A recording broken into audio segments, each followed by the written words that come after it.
programa a seguir revela a logística e o planejamento por trás do assassinato de 6 milhões de pessoas. Para ilustrar o horror do crime, fotos e artefatos raramente vistos serão apresentados. Algumas dessas imagens são fortes. Recomenda-se precaução. O Holocausto é tão colossal que não pode ser compreendido em sua totalidade. Precisa ser entendido em sua especificidade. Imagem por imagem, fato por fato, momento a momento, história por história. Estava com medo. Eu sabia que depois que passasse do portão, a única coisa que encontraria seriam as câmaras de gás. E o interessante é ver o aspecto específico dentro de seu contexto maior. Se colocavam 1000 pessoas em vagões de carga. Então precisavam de 25 vagões. Quando se analisa cada fotografia... No fotograma podemos ver a moldura na janela e os corpos sendo queimados. Quando se analisa cada documento... Não havia um setor da sociedade alemã que pudesse dizer não estávamos envolvidos. Atingiu toda a sociedade. Encontra-se uma história muito maior.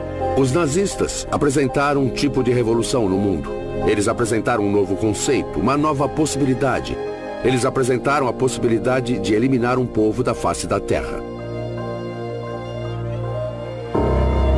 Como podemos tornar o Holocausto relevante para o século XXI? O meu maior sonho é que o Holocausto fosse irrelevante.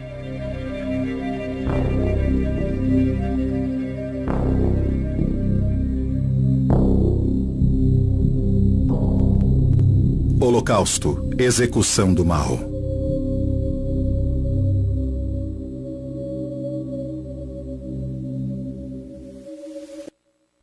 Acho que é muito difícil para as pessoas ter que lidar com o lado emocional do Holocausto, pois como um grupo de pessoas podia ser tão odiado e considerado tão perigoso por ser quem era, a ponto de chegarem à conclusão de que deviam eliminá-lo da face da Terra.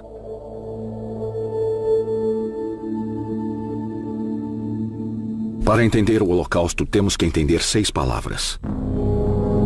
Definição, expropriação, concentração, Einsatzgruppen, deportação, campos de extermínio.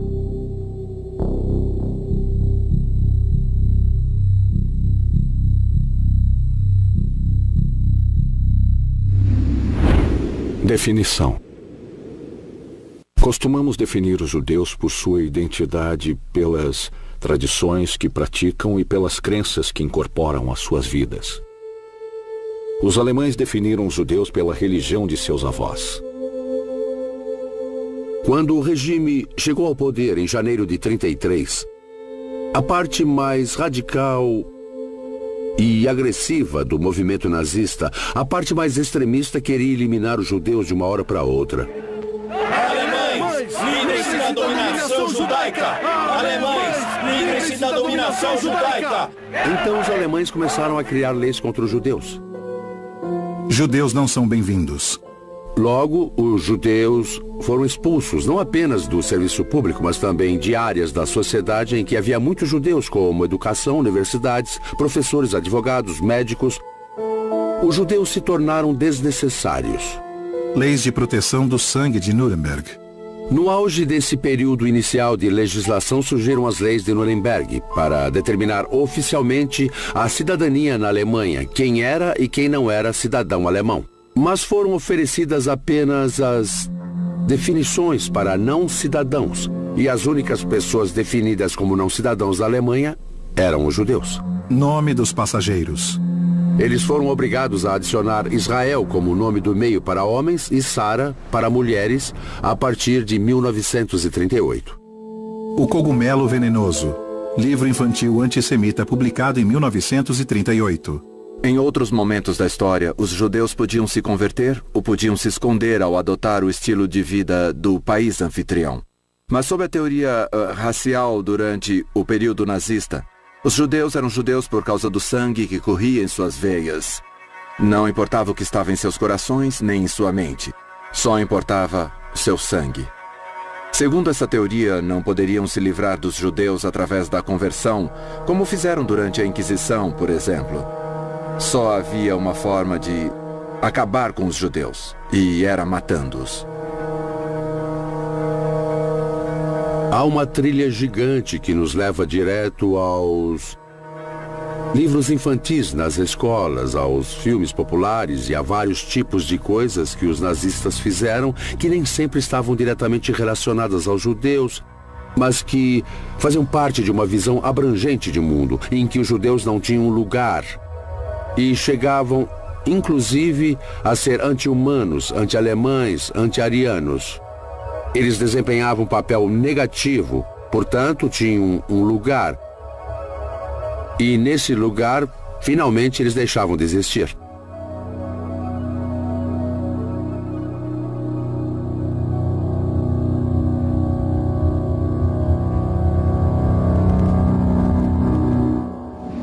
Expropriação. O confisco da riqueza judaica, a remoção da propriedade, o registro de todos os bens, a incapacidade dos judeus de possuir casa própria ou qualquer propriedade. Alemães não compram de judeus. Depois que os judeus foram expulsos, outras pessoas se mudaram para as casas deles e assumiram seus negócios. Então, de alguma forma, a população local sabia que os judeus não voltariam. Ninguém perguntou por quê. Mas com certeza eles sabiam que não voltariam.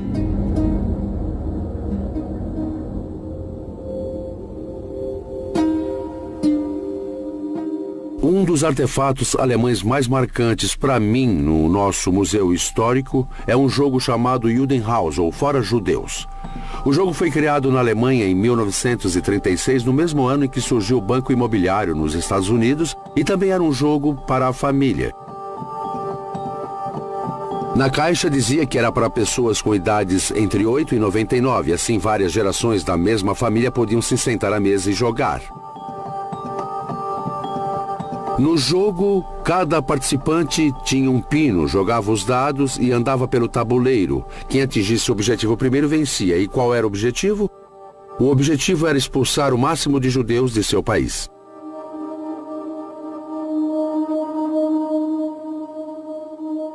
De 33 a 39, 80% das propriedades de judeus foram apreendidas. 50% das empresas de judeus foram fechadas.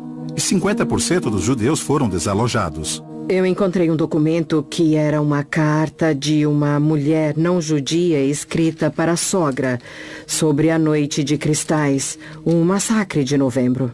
Noite dos Cristais, ataque contra judeus, alemães e austríacos.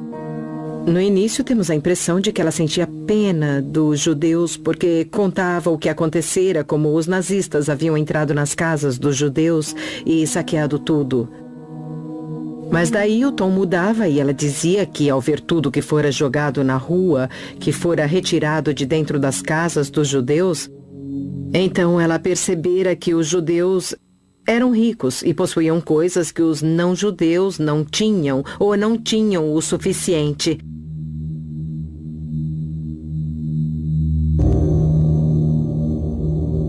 Ela também dizia que os judeus tinham que deixar o local, mas não sabia para onde iriam. Talvez para um campo de concentração, até que uma solução definitiva fosse encontrada. 1º de setembro de 1939, invasão da Polônia.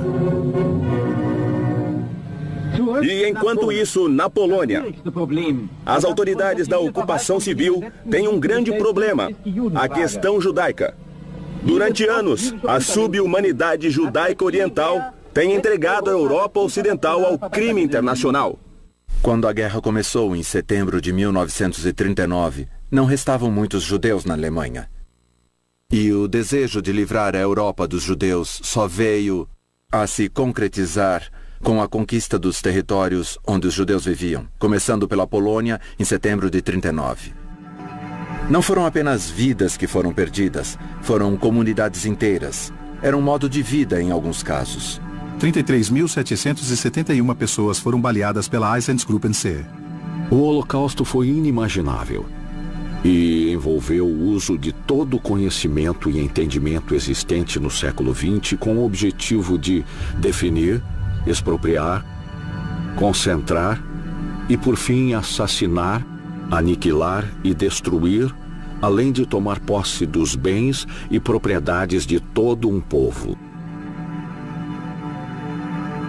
E até um homem tão importante e cheio de contatos como Allen Dulles, que na época era diretor da OSS e posteriormente tornou-se chefe da CIA, quando Allen Dulles foi informado, ele respondeu de forma bem interessante. Ah, então é verdade. Ele tinha todos os detalhes. Todas as informações que passavam pela agência de inteligência do governo americano, mas não podia imaginar que aquilo estava mesmo acontecendo.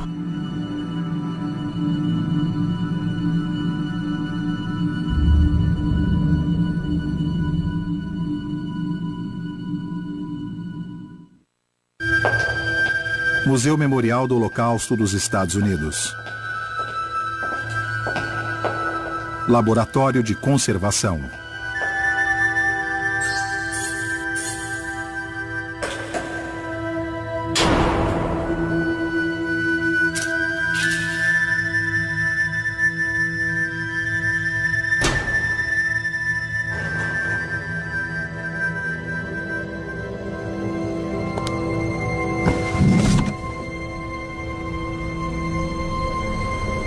Balas escavadas das valas comuns locais do massacre da Ucrânia. Temos fotografias da libertação, uniformes, todo tipo de objeto em nossa coleção. Mas acho que as balas são os únicos itens que temos que realmente tiveram um papel de atuação. São objetos que realmente mataram alguém. Mataram 15.000 pessoas. Podemos ler sobre o Holocausto, podemos estudá-lo, analisar os documentos. Mas quando olhamos para este objeto, uma bala que assassinou uma pessoa, todo o resto parece desaparecer, porque esse foi o agente. Essa foi a causa absoluta da morte de um indivíduo. E nesse sentido, é uma experiência insubstituível.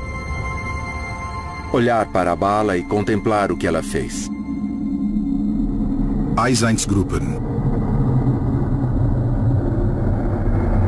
Unidades móveis de extermínio.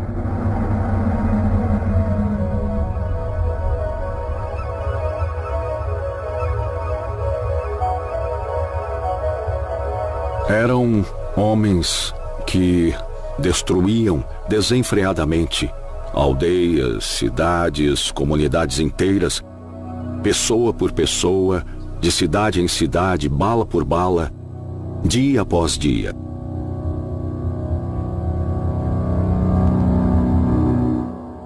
Sem acobertamento, era algo flagrante e brutal, sem nenhum esforço para disfarçar o que faziam ou quais eram suas intenções. 22 de junho de 1941. Operação Barbarossa. Os alemães invadem a União Soviética. Em junho de 1941, os alemães invadiram a União Soviética. E no final daquele verão, já havia ocorrido um assassinato em massa. Em grande escala, com um fuzilamento individual, em que morreu uma enorme quantidade de pessoas.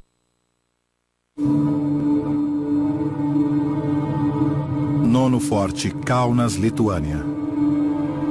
2.007 homens, 2.920 mulheres e 4.273 crianças.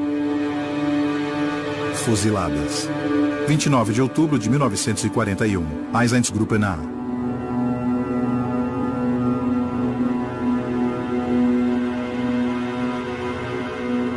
As Einsatzgruppen eram basicamente agentes da polícia alemã.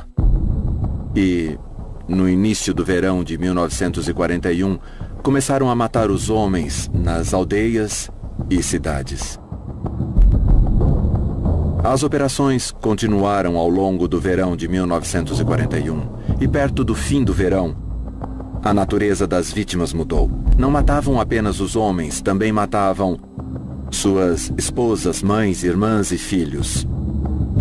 E no final daquele verão, já havia ocorrido um assassinato em massa, em grande escala, com fuzilamento individual, em que morreu uma enorme quantidade de pessoas. Livre de judeus.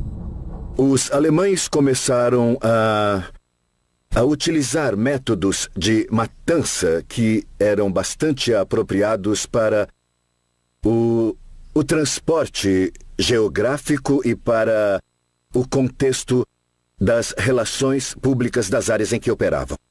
Quando era mais eficiente, atirar nos judeus no lugar em que se encontravam, os alemães os fuzilavam no próprio local.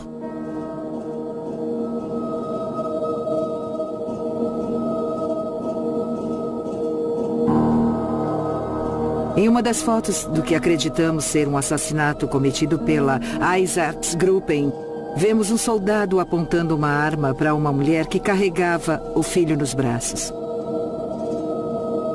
No verso da foto está escrito em alemão: Ação Judaica em Vangorad, Ucrânia, 1942.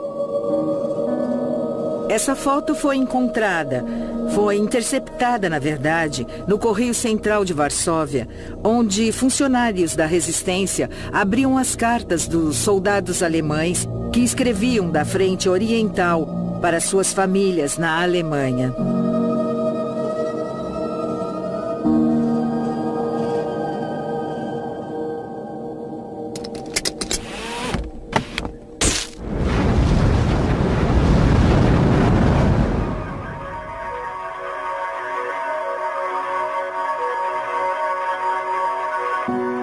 Em 16 de outubro de 1941, os moradores da aldeia ucraniana de Lubny foram reunidos por um grupo de operação especial ligado ao exército invasor alemão.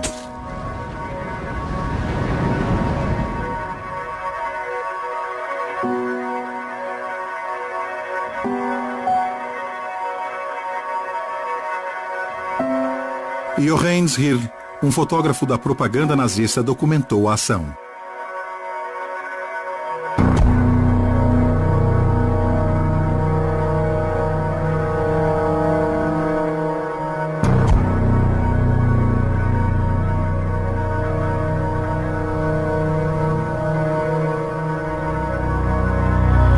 Após estas fotografias serem tiradas, os homens, mulheres e crianças retratados seriam mortos fuzilados a queima-roupa.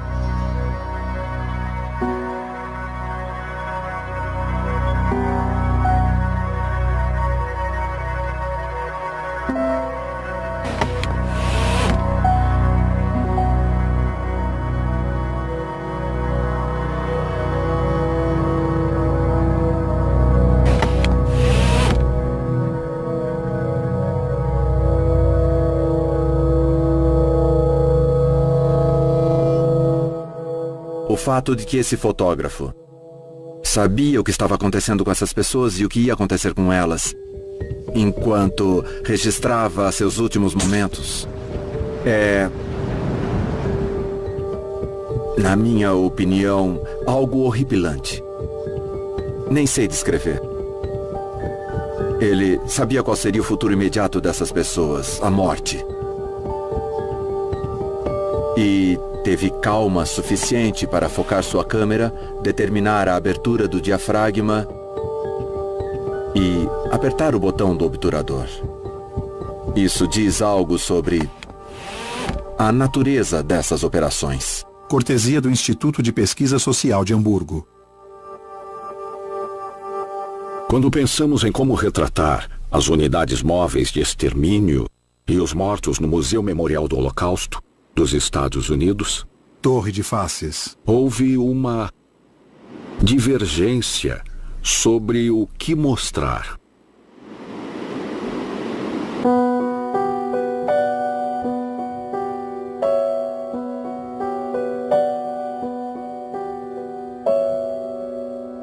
Se tivéssemos mostrado pilhas de cadáveres e valas comuns, as pessoas entenderiam que alguma coisa terrível tinha acontecido, mas não compreenderiam a natureza do crime. Então o que fizemos foi criar uma torre de faces. Não queríamos mostrar os mortos. Queríamos mostrar os vivos e deixar que imaginassem o que era e que já não existia mais. Os judeus da cidade de Eixiskes, na Lituânia, foram mortos no 3º dia do Ano Novo Judaico. Eles haviam se reunido na sinagoga para o Rosh Hashanah, o Ano Novo Judaico, e foram presos lá. Mais tarde foram levados da sinagoga para o campo de extermínio com o rabino e os anciãos da comunidade liderando o grupo, e então foram mortos um por vez. Em vez de mostrar os mortos, nós mostramos os vivos. Um piquenique em família. Uma criança em uma cadeira, usando um uniforme naval. Uma mãe abraçando os filhos.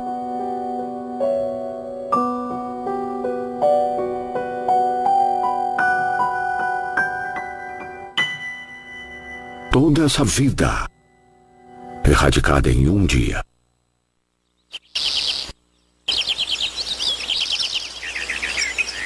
Último muro restante. Gueto de Varsóvia.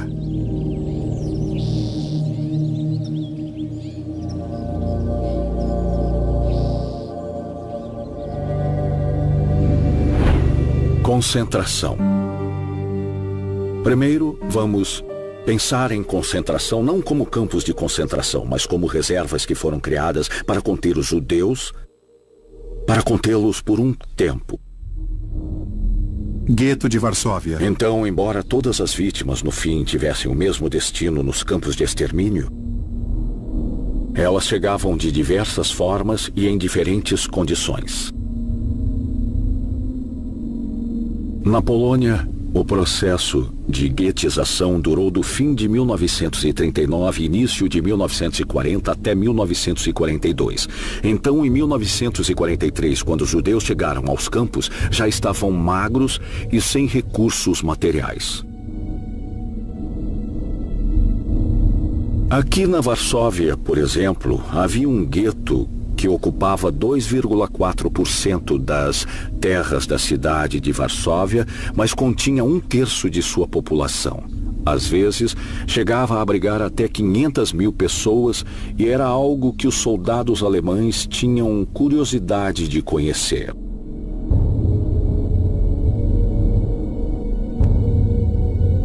As equipes de filmagem nazistas frequentavam o gueto de Varsóvia e tiravam fotos para fazer suas próprias propagandas. Eram equipes que vinham e filmavam tanto a pobreza como a riqueza do gueto. Então eram conhecidas por filmar judeus na rua que pareciam bem vestidos e os levavam para restaurantes que mostravam muita abundância de comida e bebida. E faziam os judeus se sentarem e parecerem felizes e contentes por comer e beber. Mas também mostravam os judeus mais pobres do gueto nas acomodações em que viviam. Mostravam a pobreza extrema, as pessoas mortas na sarjeta, às vezes até despidas. Era o que filmavam.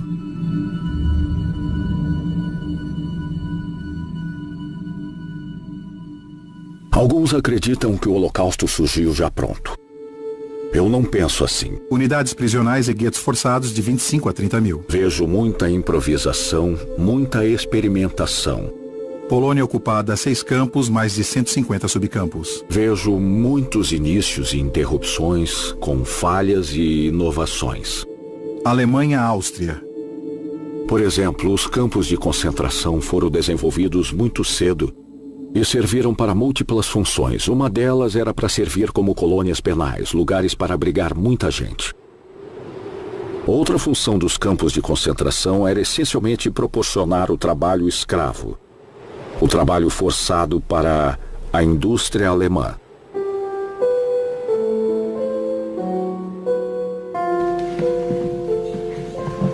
Arquivo do campo de Ravensbrück.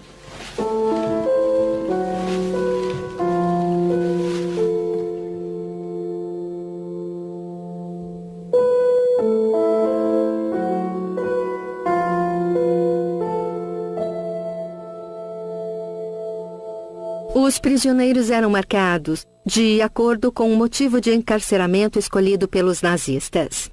Mas esses motivos eram sempre inventados de alguma forma. Aqui vemos um gráfico do campo de concentração de Dachau. E podemos ver que havia prisioneiros políticos que eram marcados com um triângulo vermelho porque seus inimigos eram vermelhos, como os social-democratas, os comunistas. Se alguém fosse um preso político, por ser um social-democrata e por ser judeu, recebia esse sinal. E o mais sarcástico é que esses sinais para os judeus foram combinados com as marcas de triângulo amarelo ou com um triângulo de outra cor, e juntos eles formavam uma estrela de Davi.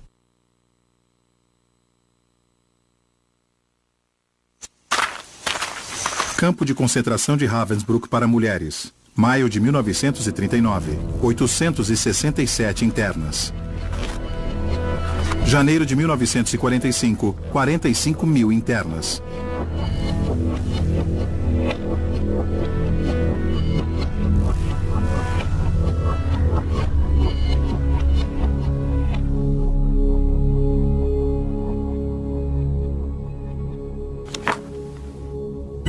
Álbum do campo de Ravensbrück, 1941.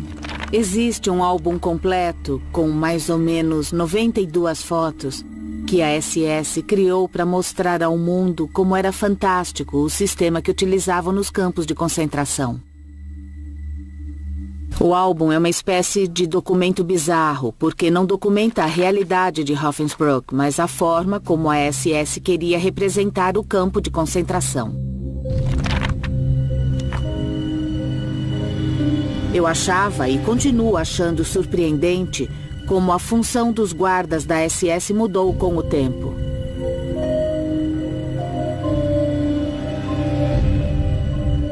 No primeiro dia, eles costumavam cumprimentar e saudar a todos, comportando-se de forma civilizada ao se mover. Mas depois de 3 ou 4 dias, eles aprendiam a perder essa civilidade, mudando a forma como se comportavam e começando a agir como guardas da SS. Ao colocá-los em determinado ambiente, aos poucos, podemos mudar os seres humanos, podemos transformar suas formas civilizadas de se comportar em um sistema terrível de tortura e até de atrocidade.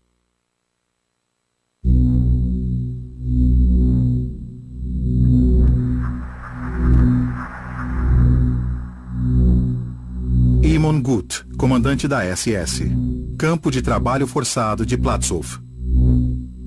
Uma das razões que sempre me levou a rejeitar a desculpa de que estavam apenas cumprindo ordens é que não é possível aceitar a criatividade envolvida ao se fazer algo daquela natureza que nunca antes havia sido executado.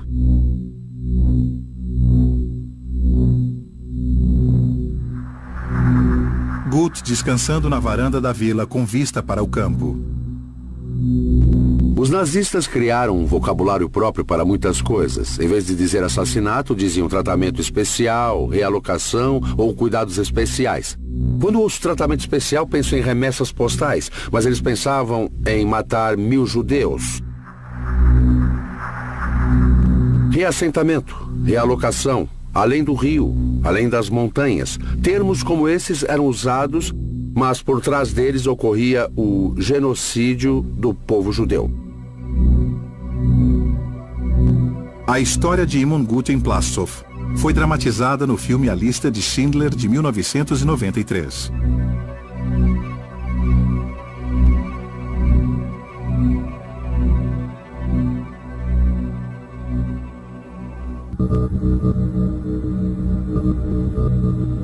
Esta é uma carta que foi jogada de um trem no final de agosto de 1942 pelo Dr. Otto Simmons. Esta parte diz: meus queridos, estamos a caminho da Polônia, nada ajudou. Há 50 de nós em cada vagão. Sejam fortes, valentes e corajosos, e eu serei também. Fui despojado de tudo. Beijos, Otto. Esse é o último registro que temos de Otto Simmons. A carta só chegou à esposa de Otto com a ajuda de um trabalhador ferroviário francês anônimo, que escreveu: prezada senhora, encontrei esta carta depois que um dos trens com judeus passou por aqui. Espero que isso agrade. E está assinada trabalhador ferroviário. Neste caso era 1942, relativamente no início da guerra e no início do Holocausto na Europa Oriental. Mas este trabalhador ferroviário já sabia que passavam trens com judeus. Em 20 de janeiro de 1942, 80% dos judeus que morreriam no Holocausto ainda estavam vivos. 16 meses depois, 4 em cada 5 judeus que morreriam no Holocausto já estavam mortos. O que aconteceu na conferência de Wannsee foi, essencialmente, a enunciação da política da solução final para o problema judeu. Ou seja, o assassinato de todos os judeus.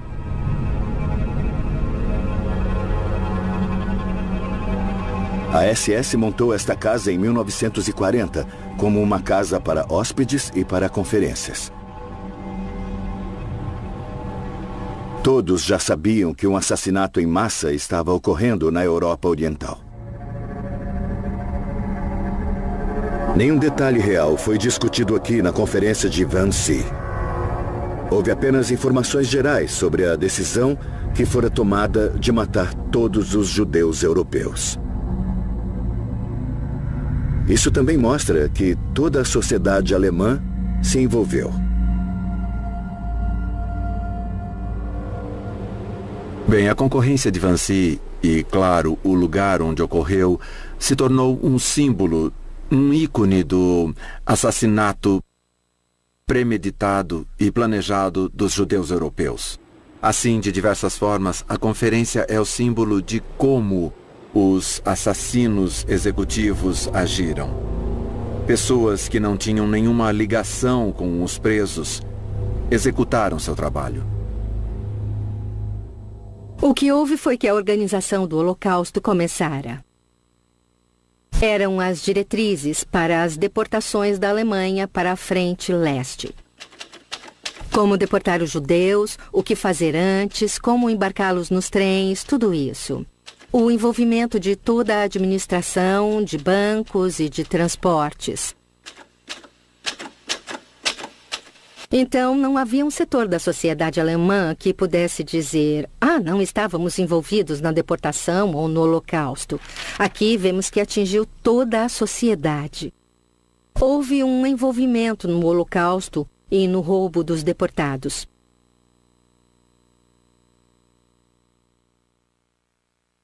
Deportação.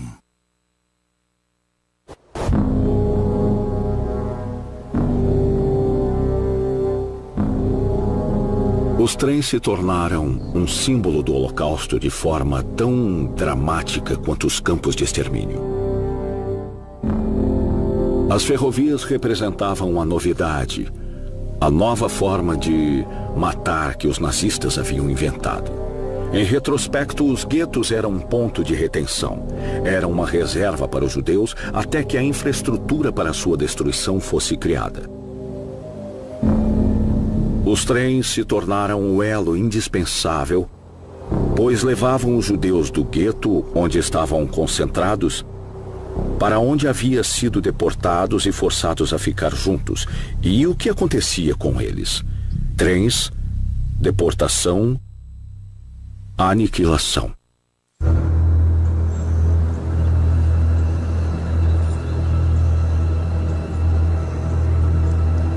Não é por acaso que Auschwitz tinha aquela localização, ficava na principal via ferroviária entre a Cracóvia e Viena e, sem essa infraestrutura, nunca teriam escolhido Auschwitz como local para uma grande instalação.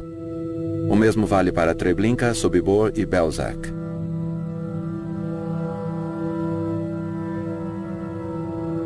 Não tinham uma atribuição específica para um determinado tipo de locomotiva. Usavam principalmente locomotivas de carga, que chegavam a uma velocidade máxima de 80 km por hora.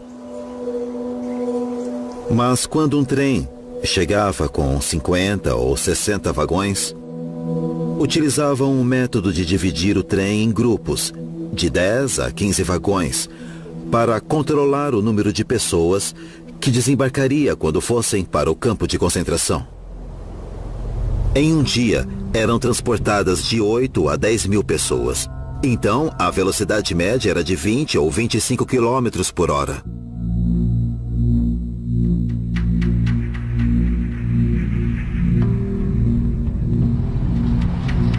Os vagões de carga foram usados porque podiam ser trancados por fora. Cabiam 40 pessoas por vagão. Então, para transportar 1000 pessoas, eram necessários de 20 a 25 vagões. Na Polônia, a situação era diferente.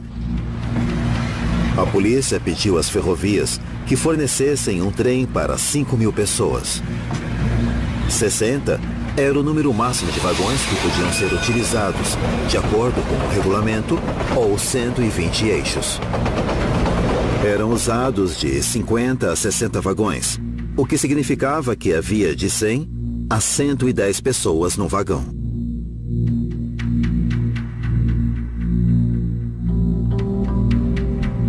Os trens de deportação da Europa Ocidental e da Alemanha costumavam ser acompanhados por um destacamento de 12 a 15 policiais e um oficial. Aos sábados, até a SS só trabalhava meio período na época. Então deixavam os judeus no trem até a manhã de segunda-feira, quando voltavam a trabalhar o dia inteiro. Eles não permitiam que seu fim de semana fosse prejudicado pela chegada do trem de deportação. Museu Memorial do Holocausto dos Estados Unidos. Álbum de fotografias de Carl Hocken.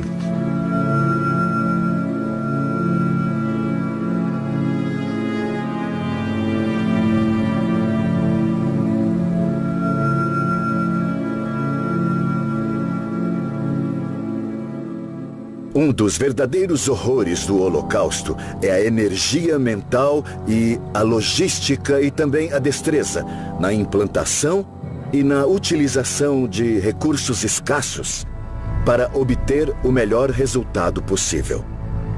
Tudo isso foi aplicado neste projeto para eliminar os judeus da Europa. Se deixarmos de lado o objetivo final, o talento, a energia, a imaginação que os perpetradores do Holocausto aplicaram para concluir seu projeto, são as características que geralmente nós da classe média admiramos ao se realizar algum empreendimento. Mark Twain disse uma vez: existem verdades, mentiras e estatísticas. Mas acho que ele estava enganado, porque as estatísticas revelam verdades essenciais sobre o Holocausto. E às vezes o próprio rigor das estatísticas revela a maior de todas as histórias.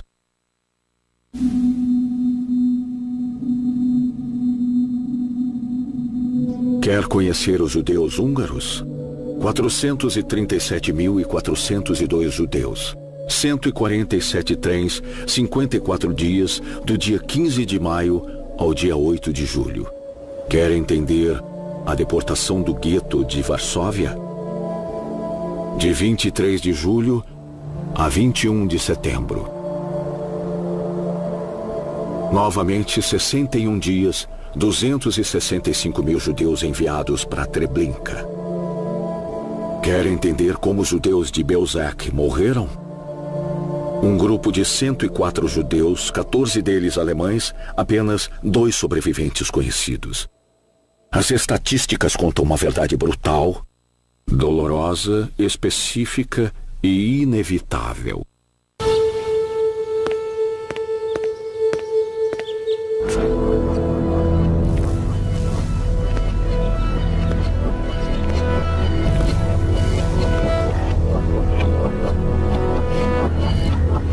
Campo de extermínio de Chełmno, Polônia ocupada pela Alemanha.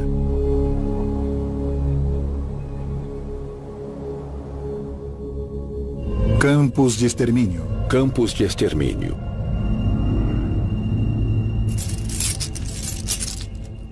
Eu estava envolvido na reconstrução do memorial em Belzec.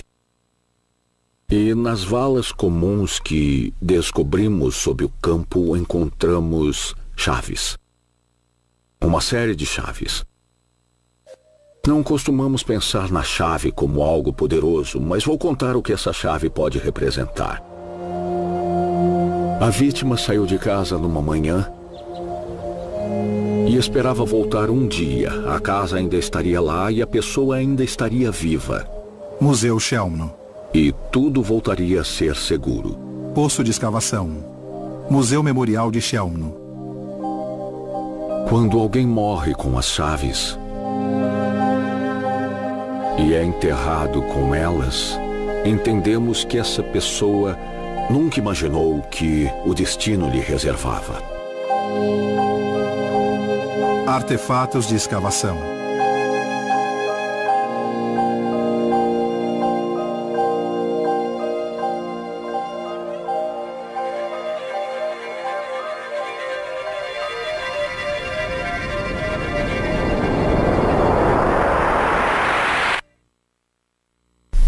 O sistema nazista de campos de concentração é muitas vezes incompreendido.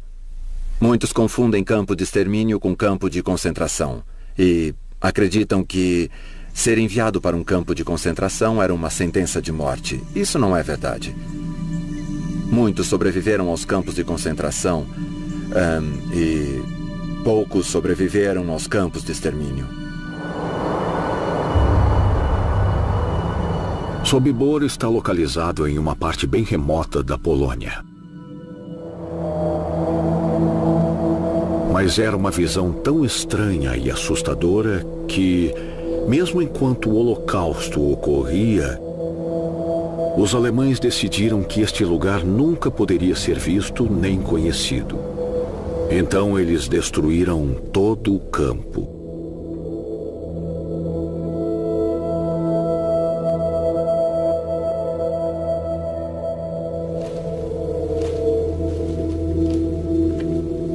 Sobibor, Polônia. Perímetro do campo. 1, 2, 3, 4, 5, 6. Talvez 7 aqui. Isso, 7, certo.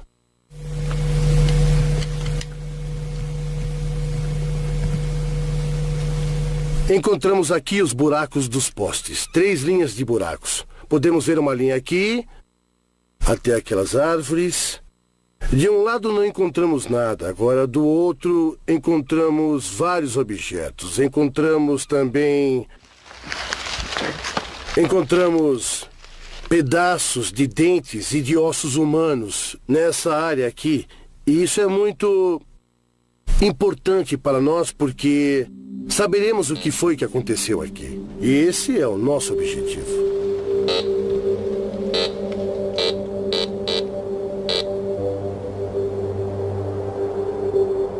É muito estranho para nós vir aqui todos os dias durante a escavação e não ouvir os pássaros cantando.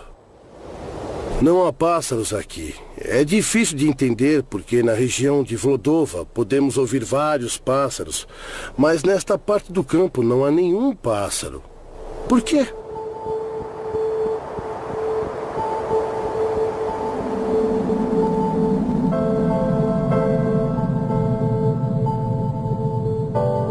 Memorial Sobibor. Sobibor, Polônia. Sobibor foi construído apenas por um curto período para o extermínio de milhares de judeus. Só isso. Foi o palco da morte. É muito complicado porque temos uma grande compreensão dos outros campos, mas em Sobibor temos uma situação bem diferente. Nenhuma. Mas, aos poucos, estamos chegando à verdadeira história deste campo. As escavações arqueológicas foram muito importantes. Chuveiro, câmara de gás de Sobibor. Foi um momento incrível para nós quando vimos o chuveiro na areia.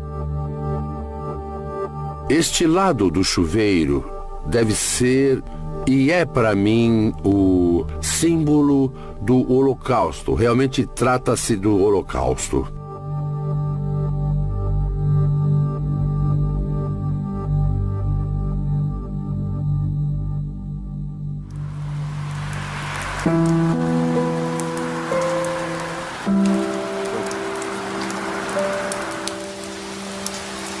Muitos dizem que o Holocausto nunca aconteceu e que nem tantas pessoas foram mortas. Mas aconteceu. Campo de extermínio de Sobibor, construído em abril de 1942. Destruído pelos alemães julho de 1944. Reconstrução com base nos depoimentos de sobreviventes. Agora vou descrever o processo. Depois que o trem chegava e todos desciam, deixavam a bagagem de lado. Barracas de triagem. Prometiam que a bagagem não seria perdida. Barracas de triagem. Área de despimento.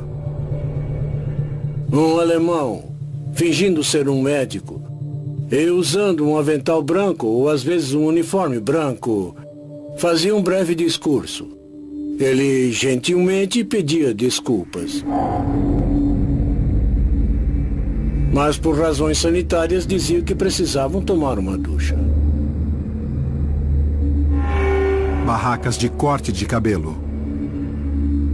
Então pediu que tirassem a roupa e a deixasse de lado para pegá-la depois. E tinham que andar por um corredor até o chuveiro. As pessoas não sabiam o que era. Às vezes se animavam, pois os alemães eram tão gentis. E entravam direto no beco, indo para a câmara de gás que chamamos de Himmelfahrtstraße, o caminho para o céu.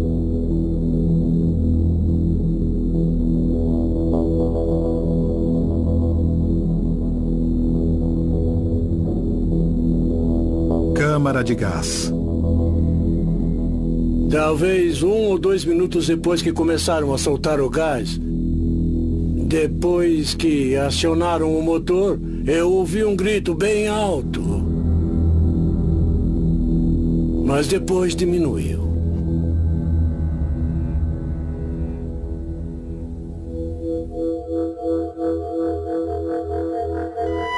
Levamos cerca de 15 minutos para entender que era mesmo um grito. Aquilo parecia uma colmeia, como se fossem abelhas.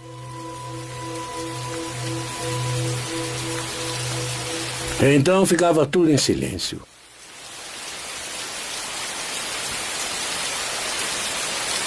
Campos de extermínio Sobibor 167 mil. Chelmno 152 mil. Belzec 434, 508 mil.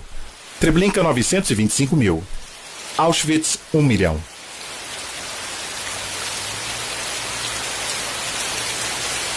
Total de mortos 2.857.000 a 3.139.000 pessoas.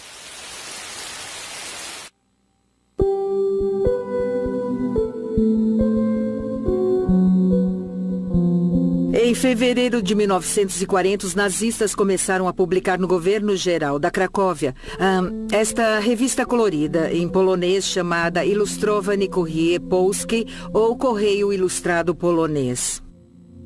Na segunda edição, vemos essa capa colorida com um grupo de mulheres sorrindo e olhando para um trem, com a seguinte manchete: vamos para a Alemanha. E aqui podemos ver trabalhadores supostamente felizes cultivando a terra na Alemanha.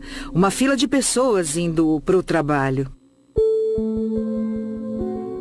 Na realidade, dezenas de milhares de poloneses eram deportados para a Alemanha para o trabalho escravo.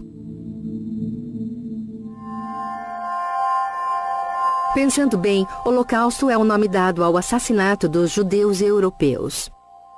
Mas a perseguição nazista também incluía os ciganos, os prisioneiros políticos e trabalhadores forçados. Então havia todo um esquema de perseguição e também de assassinato.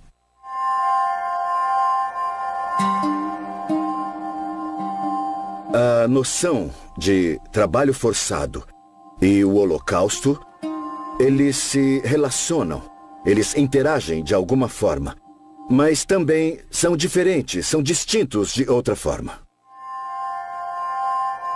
Máquinas de gravar placas de endereços. O Holocausto é a perseguição e a aniquilação de judeus europeus patrocinada pelo Estado.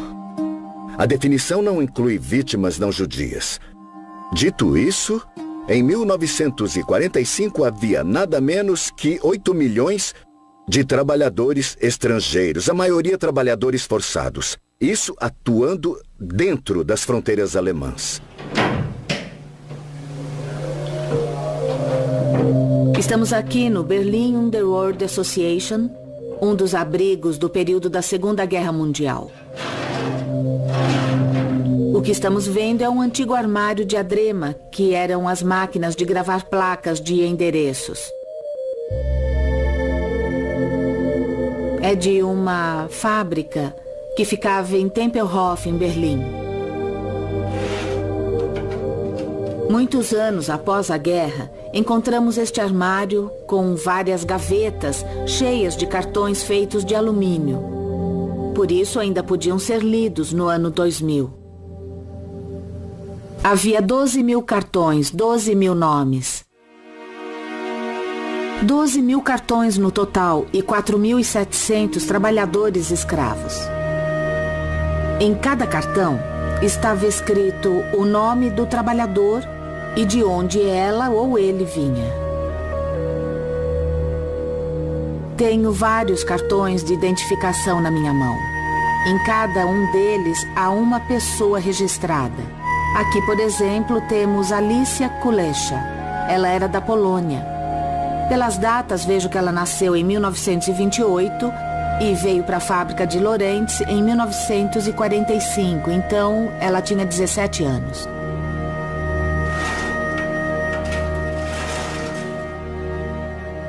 Os alemães exploravam as populações que ficavam sob seu controle. E, dependendo de quem fosse, recebiam um destino diferente. Mas um dos principais meios de exploração era o trabalho. Dora Mittelbau era o campo de concentração que estava associado à fábrica subterrânea de foguetes V1 e V2. Aqueles que estavam envolvidos na criação do próprio campo trabalhavam sob condições muito duras. Havia pouca circulação de ar, muita poeira e muitos morreram por causa do trabalho. Isto foi construído por trabalhadores escravos. Eles vinham do campo de concentração de Buchenwald.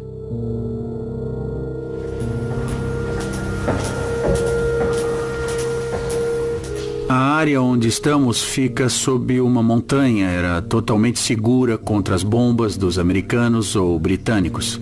As entradas dos túneis principais deste sistema subterrâneo foram explodidas pelos soviéticos em 1948.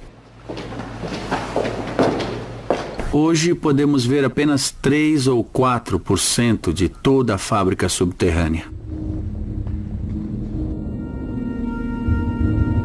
De 35% a 40% dos trabalhadores escravos daqui morreram dentro dos túneis sem nunca ter visto a luz do sol. Algumas pessoas viviam aqui por apenas 3 ou 4 dias. Entravam na montanha e morriam aqui. Construíam e escavavam as pedras com as próprias mãos. Eles dormiam nas pedras, não tinham roupas decentes, não podiam se lavar de forma alguma. Não havia enfermaria, não havia nada. Eles trabalhavam e morriam aqui. Eu não consigo imaginar como era possível viver aqui por semanas ou até meses.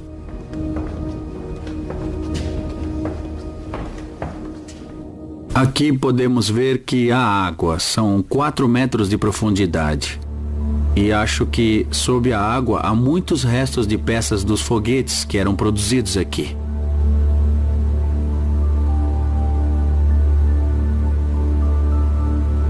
Quando eu vi essas salas, esses túneis subterrâneos, eu percebi que não era só uma fábrica ou uma base técnica do Terceiro Reich. Era também um lugar para as várias vítimas do Terceiro Reich morrerem aqui no subterrâneo.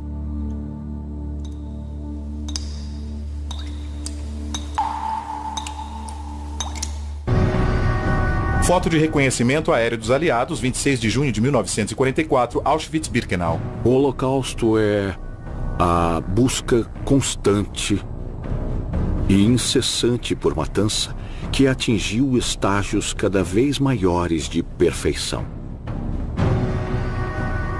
Auschwitz eram 3 campos em um.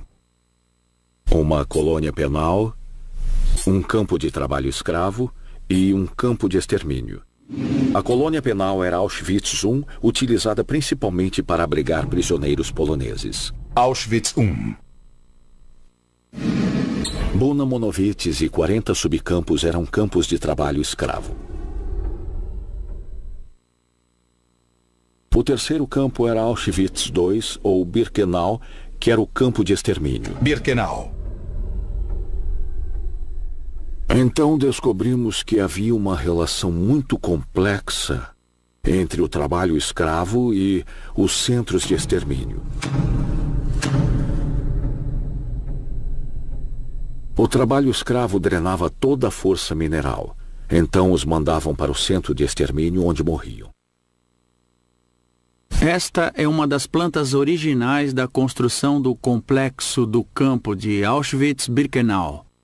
Em outubro de 1941, quando os alemães decidiram que utilizariam esta área para a construção de Birkenau aqui e da IG Farben aqui, eles ampliaram a estrutura e a chamaram de Bauleitung Auschwitz. Depois, designaram vários oficiais da SS com algum tipo de formação em arquitetura ou engenharia. Esses oficiais trabalharam junto com internos que possuíam algum conhecimento técnico, eram apenas trabalhadores poloneses, não judeus.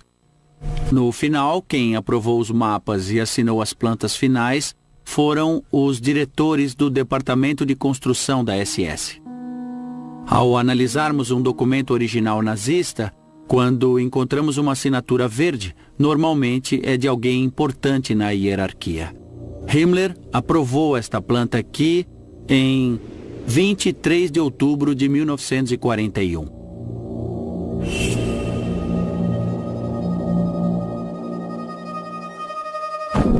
Verão de 1944. Rudolf Hess, o comandante de Auschwitz, se gabava de que o campo era o ápice do processo de extermínio. Ele podia fazer isso porque lá matavam rápido e de forma limpa. Auschwitz, ironicamente, também foi um lugar onde a própria infraestrutura permitiu que o campo desempenhasse seu papel. Havia 44 vias passando por Auschwitz. Enquanto em Penn Station, em Nova York, há apenas 21 vias e a estação fica lotada em fins de semana prolongados. O maior número de vias paralelas nos Estados Unidos é de 49, em Chicago. Crematório 2. Auschwitz tinha 44, então podiam transportar judeus de todos os cantos da Europa e enviá-los para Auschwitz. Em Auschwitz ainda podemos ver como as linhas de trem e as câmaras de gás eram interligadas e ficavam a 50 metros umas das outras. No início, não tinham uma rampa em Auschwitz.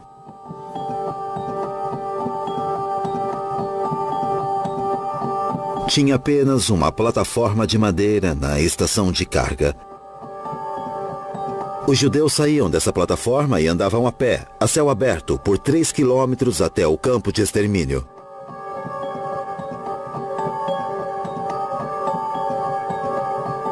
Mas a SS e o comandante de Auschwitz achavam que não era um método muito profissional, então construíram esta plataforma, que agora está repleta de memória e história.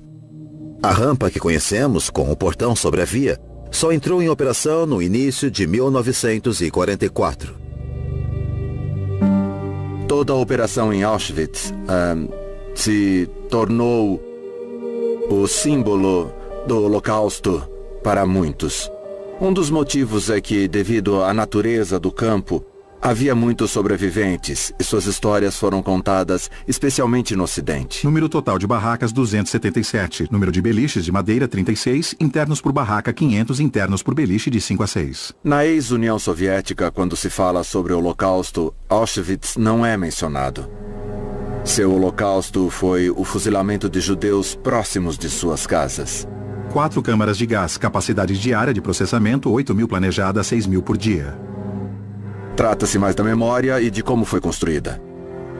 Morreram muito menos pessoas em Auschwitz do que as que foram fuziladas pela Einsatzgruppen e seus colaboradores. Contagem de morte em Auschwitz, 1941 a 1945. Prisioneiros de guerra russo, 15.000. Ciganos, 21.000. Poloneses, 70.000 a 74.000. Judeus, 1 milhão.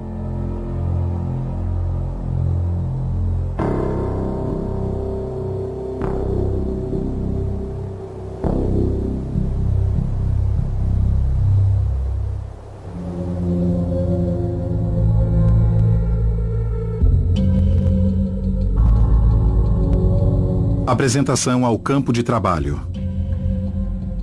O álbum de Lili Jacob, ou como também é chamado o álbum de Auschwitz, é a única documentação existente dos transportes que chegavam a Birkenau e das pessoas que foram levadas para a rampa enquanto aguardavam as câmaras de gás. Nós acreditamos que isso tenha acontecido porque também é chamado o álbum de Auschwitz. É a única documentação existente dos transportes que chegavam a Birkenau e das pessoas que foram levadas para a rampa enquanto aguardavam as câmaras de gás. Nós acreditamos que isso tenha acontecido porque um novo comandante foi enviado a Auschwitz, Richard P. Então, presumivelmente, esse álbum pode ter sido montado como uma espécie de apresentação para ele, de como as coisas funcionam. É isto que fazemos aqui. Esse é um exemplo de como executamos o nosso trabalho de forma adequada e limpa. Olhe para a estrutura e veja como funciona. O álbum é composto por mais de 200 fotografias que mostram pessoas sentadas no chão esperando para serem levadas para as câmaras de gás.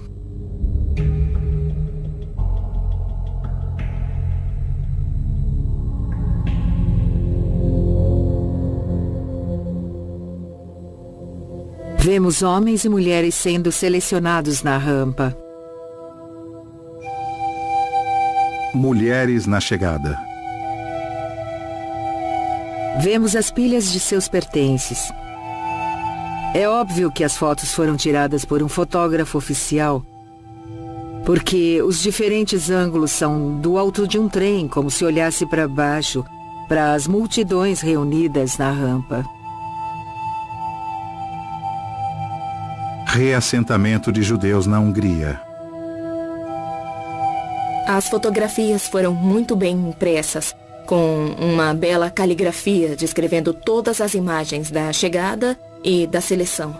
Não era algo aleatório que foi reunido, mas algo que foi cuidadosamente elaborado.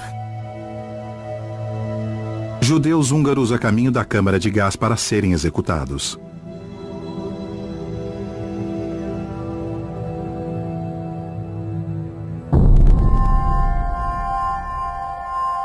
Em outubro de 1943, Himmler disse que fazer o que tinham feito, conquistar o que haviam conquistado, quando tão poucos haviam feito o mesmo de forma tão humana, fazia daquele momento um capítulo da história alemã que nunca seria escrito nem contado. Então pode-se perguntar se nunca seria escrito nem contado, como eu sei? Porque no fundo da sala, apesar do próprio Himmler dizer que nunca seria escrito nem contado, havia um velho gravador que ocupava muito espaço e que gravava tudo o que Himmler dizia. Por quê? Porque ele tinha orgulho do que fazia e queria registrar para a história.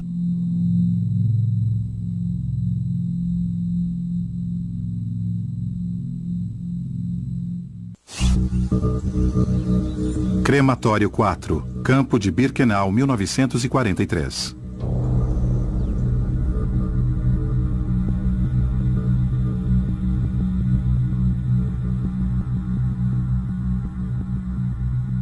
As primeiras grandes câmaras de gás em Auschwitz não puderam ser ativadas, porque o material para queimar os cadáveres naquela época não podia ser transportado por trens civis no início de 1943. Assim, o equipamento para a combustão ficou parado por 8 semanas em Erfurt, na Alemanha, até ser enviado por navio para Auschwitz. Isso porque as ferrovias estavam com falta de espaço e um crematório não seria eficaz durante a guerra.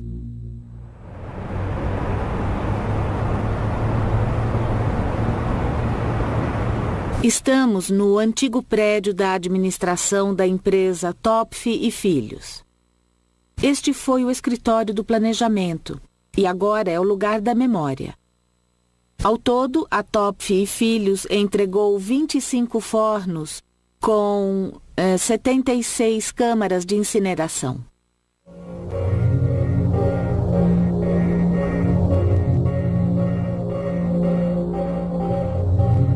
Os engenheiros construíram fornos e desenvolveram técnicas de assassinato em massa que a SS ainda nem havia vislumbrado.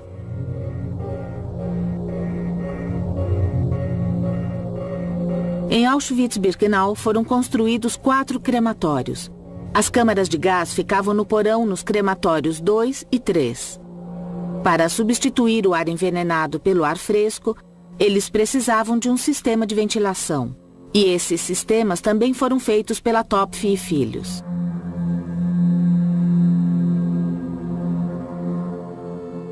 Fritz Zander, o gerente do departamento, projetou um forno de 4 andares. O cadáver era introduzido no primeiro andar e depois era descido. Após um período de pré-aquecimento de 2 dias, o cadáver entrava em combustão por causa dos cadáveres em chamas que havia embaixo.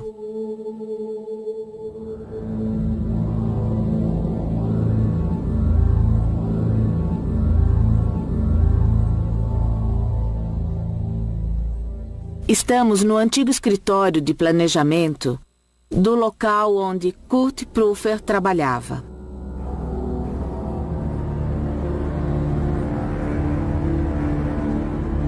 Kurt Prüfer estava desenhando uma máquina como esta e num dia claro, quando olhou para fora, ele viu a fumaça das chaminés do crematório de Buchenwald.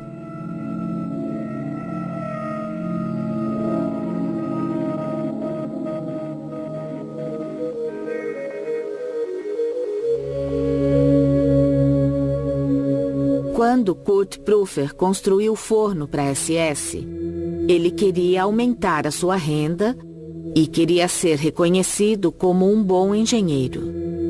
Então, para entregar um produto que atendesse às necessidades da SS, ele precisava conhecer as circunstâncias nos campos.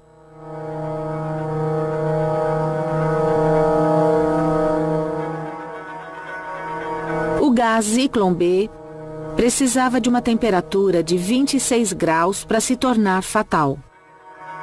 E Kurt Prüfer sabia disso.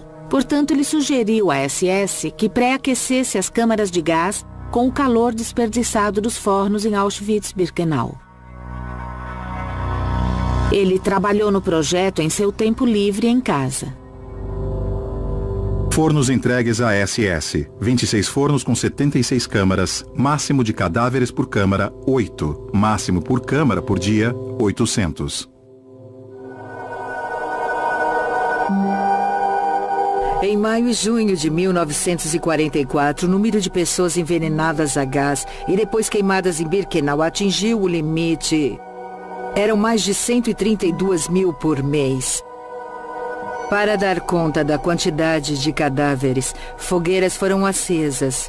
No outono daquele mesmo ano, Sonderkommando fotografou as fogueiras, Unidade de encarceramento especial, e os corpos sendo queimados. Claro que fizeram isso clandestinamente. Fotografaram da janela de uma barraca próxima a uma fogueira acesa.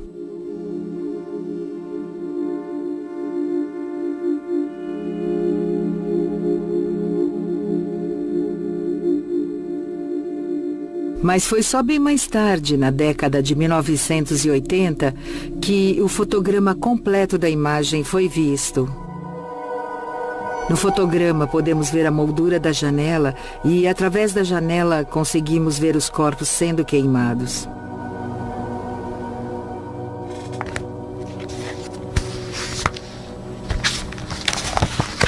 Acho que há um mal-entendido sobre Auschwitz.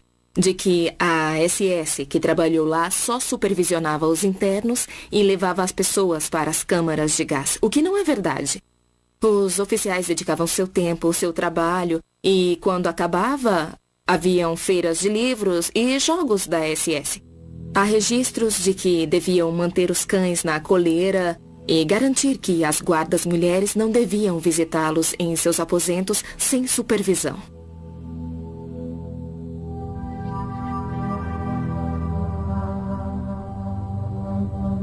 Um álbum criado por Karl Hooker foi descoberto poucos anos atrás. Com o comandante-major Bayer, Auschwitz, 21 de junho de 1944. Mas esse álbum não me surpreende muito. As pessoas ficam muito chocadas com as imagens do álbum de Hooker. São fotos de moças que trabalhavam em Auschwitz se divertindo com os oficiais da SS. Uma imagem mostra um grupo de homens importantes da SS cantando enquanto eram acompanhados por um acordeonista. Estavam juntos como em um coral.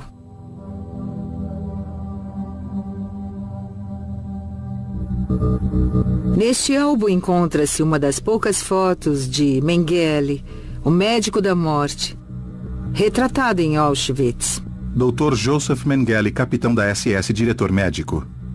Temos todos esses registros. Sabemos que essas pessoas cometiam crimes em massa, em uma grande escala.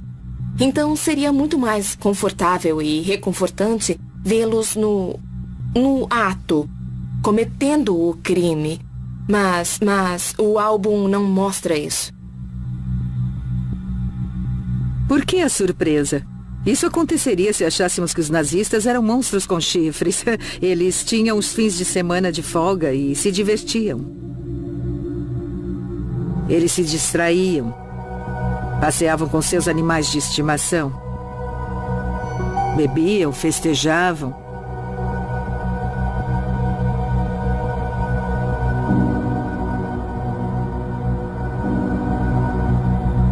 Estudo o Holocausto há anos. No início estava mais interessado nas vítimas.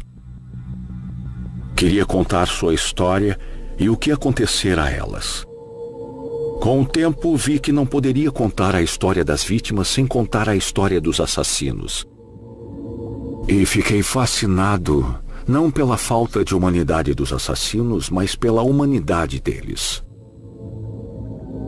Se todos os assassinos fossem sádicos e demônios malignos, o mundo estaria mais protegido das implicações do Holocausto, porque não diria que homens comuns, dadas as circunstâncias extraordinárias, podiam se tornar assassinos sistemáticos. Para entender que eles tinham algo de Auschwitz, uma parte de si que era uma máquina de assassinar e um lado que podia flertar com as moças, trocar ideias com os colegas, se divertir e relaxar. Isso representa um desafio humano para nós, porque significa que homens e mulheres comuns são capazes de cometer os atos extraordinários, terríveis e cruéis, de fazer coisas horríveis.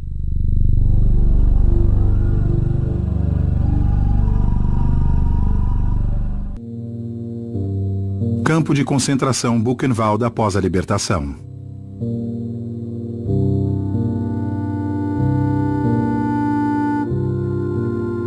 Alemães locais forçados a ver as atrocidades. –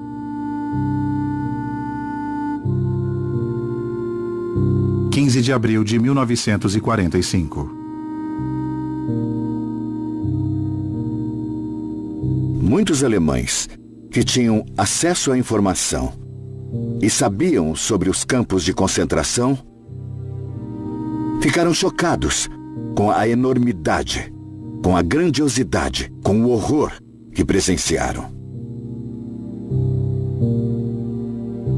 Não estavam apenas vendo, mas estavam sentindo o cheiro e também ouvindo o que fora feito em seu nome para representá-los.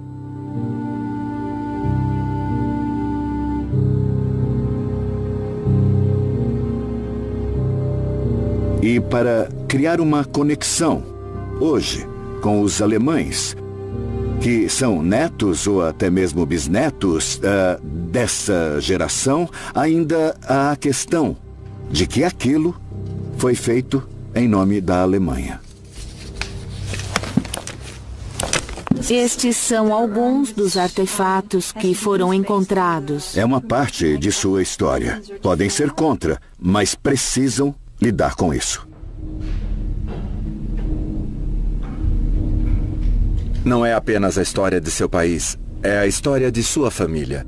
Então eles enfrentam questões emocionais muito complicadas. Eles entendem a história e, em muitos casos, sentem uma responsabilidade especial de proteger contra qualquer coisa que possa surgir e fazer eco a essa história.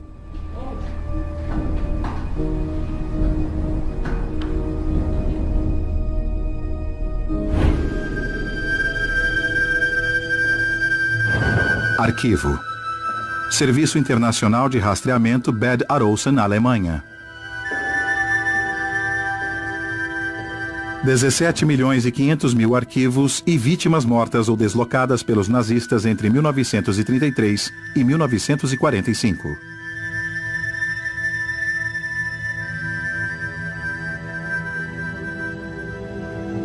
Esta é a maior coleção original sobre as vítimas do período nazista.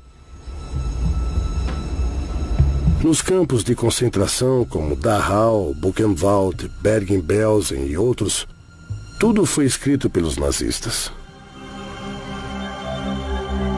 As vítimas perderam seus nomes e se tornaram números. Hoje, a maioria das pessoas que escreve para nós são da segunda ou terceira geração e dizem: eu quero saber o que aconteceu com o meu avô. Por isso precisamos da documentação.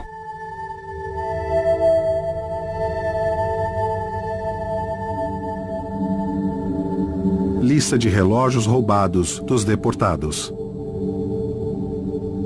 Temos aqui no Serviço Internacional de Rastreamento de Arquivos cerca de 2.000 envelopes com carteiras, fotos, relógios, anéis, pulseiras, entre outras coisas.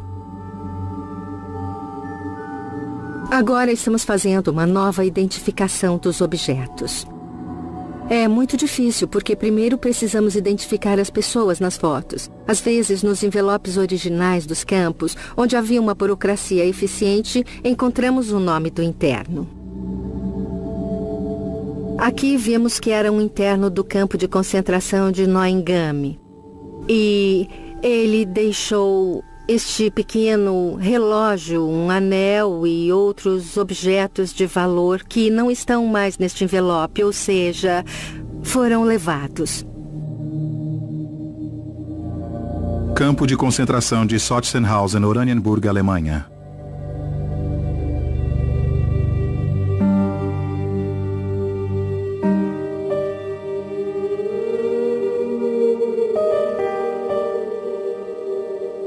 Quero falar profundamente sobre como fiquei face a face pela primeira vez com a presença da ausência. O meu pai morreu em 1990.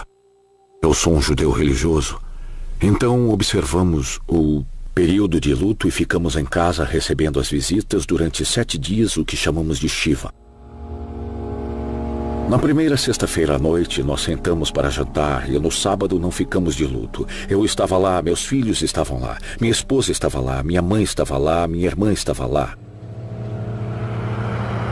E a cadeira do meu pai estava vazia. Nós literalmente não pudemos comer até que minha mãe me mandou sentar na cadeira do meu pai. Porque a ausência do meu pai era maior do que qualquer outra presença. Chegamos a Sobibor e lá estava vazio. Mal podemos imaginar ou entender o que estava lá. Sobibor, presente. Mas essa ausência tem uma presença forte. E os fantasmas estão lá, as imagens estão lá, as almas estão lá. O mal está lá. Estação de trem. A magnitude do que aconteceu está lá, mesmo que seja invisível.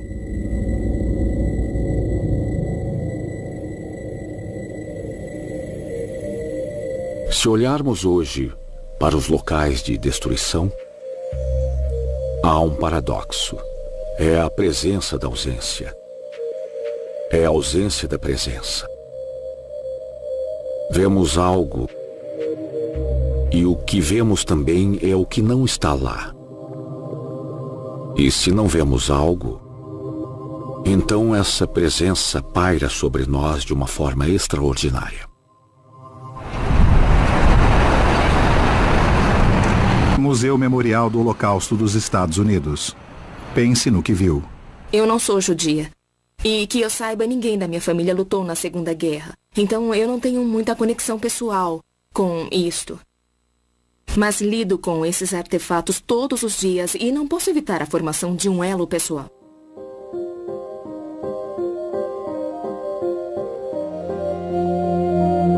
Os números são grandes demais para entender. 6 milhões, 11 milhões, é demais para entender. Anéis de vítimas não identificadas, massacre de Busque, Ucrânia, verão de 1941. Um artefato que alguém usou, um item que era de alguém, algo que alguém escreveu, cria uma empatia. Esse ato me conecta a alguém que há muito tempo fez exatamente a mesma coisa e cuja vida foi interrompida.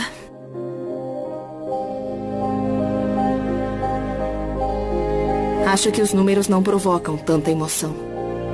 E como o Holocausto é o crime mais bem documentado da história, eu estou convencida de que a verdade está ali.